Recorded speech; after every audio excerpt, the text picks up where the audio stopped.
যার আলোচনা কোরআনের পৃষ্ঠায় পৃষ্ঠায়, পাড়ায় পাড়ায়, সূরায় সূরায় রয়েছে, বিভিন্ন জায়গায় জায়গায় আল্লাহ তাআলা করেছেন।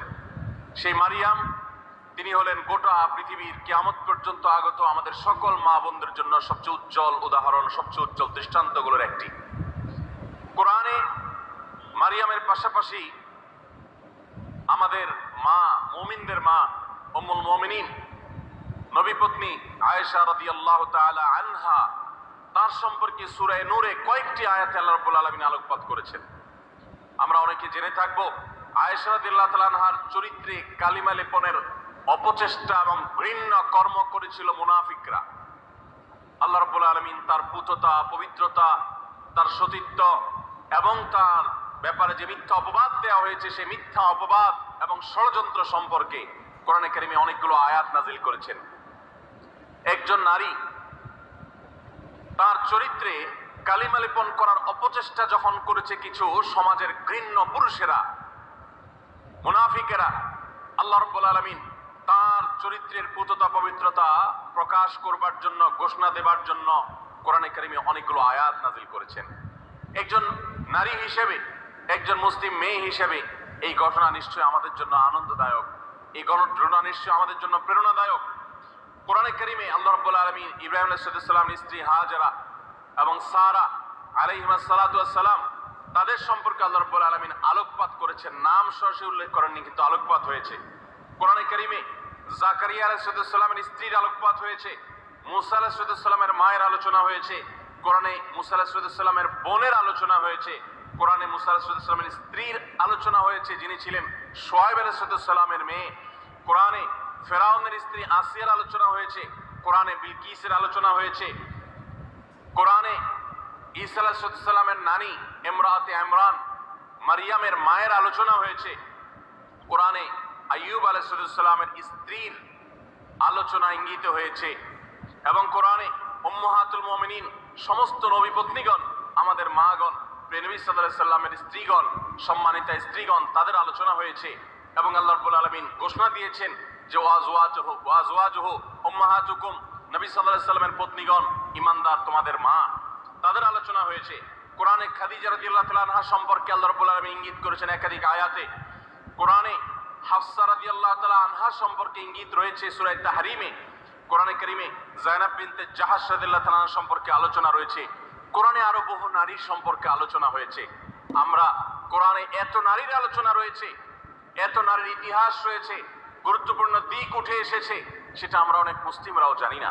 ভাইরা আমার, এর পাশাপাশি আল্লাহ রাব্বুল আলামিন কোরআনে কারিমে এমন কিছু নারীর উদাহরণ তুলে ধরেছেন যারা তাদের অবাধ্যতার কারণে, তাদের নাফরমানের কারণে, তাদের মন্দ স্বভাবের কারণে, তাদের কুফরির কারণে, তারা আল্লাহর অবাধ্য হওয়ার কারণে, তাদের খারাপ পথে চলে যাওয়ার কারণে তাদের করুণ পরিণতি, আল্লাহর শাস্তির মুখোমুখি হতে হয়েছে, পৃথিবীর ইতিহাসে আস্থা করে নিক্ষিপ্ত হয়েছে। তাদের ইতিহাসও আল্লাহ তাআলা তুলে ধরেছেন শুধুমাত্র আমার মা বোনদের জন্য, ইমানদার মহিলাদের জন্য, তারা যেন সেখান থেকে শিক্ষা গ্রহণ করতে পারেন। ভাইরা আমার, কোরআনে কারীমের সূরা তাহরিম গুরুত্বপূর্ণ একটি সূরা রয়েছে। এই সূরা তাহরিমের শেষ তিনটি আয়াত 10, 11 এবং 12, এই তিনটি আয়াতে আল্লাহ রাব্বুল আলামিন চারজন নারীর দৃষ্টান্ত দিয়েছেন। চারজন নারীর দৃষ্টান্ত দিয়েছেন। এই চার নারীর মধ্যে দুজন ছিলেন আল্লাহর প্রিয় বান্দী, দুজন ছিলেন আল্লাহ তাআলার অনুগত, দুজন ছিলেন আল্লাহর একান্ত বান্দী, আল্লাহর প্রিয় মানুষ, আর দুজন নারী ছিলেন এমন যারা আল্লাহর অবাধ্যতায় লিপ্ত হয়েছেন, যারা আল্লাহর নাফরমানি করেছেন, যারা আল্লাহর প্রতি ঈমান আনে নাই, যারা কুফরি করেছে। আল্লাহ রাব্বুল আলামিন ভালো এবং মন্দ পাশাপাশি রেখে, আমাদের সামনে উদাহরণ রেখে, আমাদের মায়ের জাতিকে সেখান থেকে শিক্ষা গ্রহণ করার, তাদের করণীয় নির্ধারণ করার নির্ধারিত ঘোষণা এবং শিক্ষা দেওয়ার জন্য আল্লাহ তাআলা এগুলো উল্লেখ করেছেন।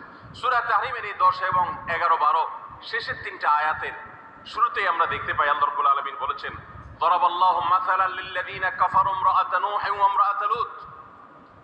যারা কুফরি করেছে, পৃথিবীতে আল্লাহর প্রতি অবাধ্য হয়েছে, ইতিহাসের আস্থা করে নিক্ষিপ্ত হয়েছে, তাদের নাম নেয়ার মানুষও আজ পৃথিবীতে নাই। তাদের নাম উল্লেখ করা হলে সেটা ঘৃণা ভরে উল্লেখ করা হয়। করুণ পরিণতির মুখোমুখি তারা হয়েছে। আল্লাহর আযাব তাদের উভয়কে দুনিয়াতে ধ্বংস করেছে, সরাসরি আসমানি আযাব তাদেরকে স্পর্শ করেছে, এবং সেই আযাবের সাক্ষী এখনো রয়েছে পৃথিবীতে। রেড সি তার সাক্ষী। পৃথিবীতে আল্লাহ রাব্বুল আলামিন এখনো পর্যন্ত সেই আযাবের আলামত রেখে দিয়েছেন এবং কোরআনে আল্লাহ ঘোষণা করেছেন আল্লাহর আযাবে ধ্বংস হওয়া জাতিদের জনপদগুলো ভ্রমণ করে তোমরা দেখো এবং শিক্ষা গ্রহণ করো। আমার মায়েরা, আমার বোনেরা, আল্লাহ রাব্বুল আলামিন সেরকম দুজন নারীর কথা বলেছেন। একজন হলেন নূহ আলাইহিস সালামের স্ত্রী, আরেকজন ছিলেন লূত আলাইহিস সালামের স্ত্রী। আল্লাহ তাআলা বলছেন কানাতা তাহতা আবদাইন, তারা দুজন নারী। অবাক করা বিষয় হলো তারা আল্লাহর নাফরমান ছিল, বেঈমান ছিল, কুফরিতে লিপ্ত ছিল, আল্লাহর প্রতি ঈমান আনে নাই, অথচ তারা দুজন নবীর স্ত্রী ছিলেন। নবীর ঘরে থেকেও তারা ঈমানদার হতে পারে নাই। এখান থেকে বোঝা যায় যে আমাদের সমাজে বহু আলেমের মেয়ে, বহু নেককার মানুষের মেয়ে, তাদের পরিবারের মেয়ে হয়ে অনেকে গর্ব করেন যে আমরা অমুক বংশের। এমনকি ছেলেদের বেলাও এই কথা প্রযোজ্য যে কোনো বংশ পরিচয় দিয়ে আল্লাহর কাছে কেউ কোনো মর্যাদা পাবে না কিয়ামতের দিন।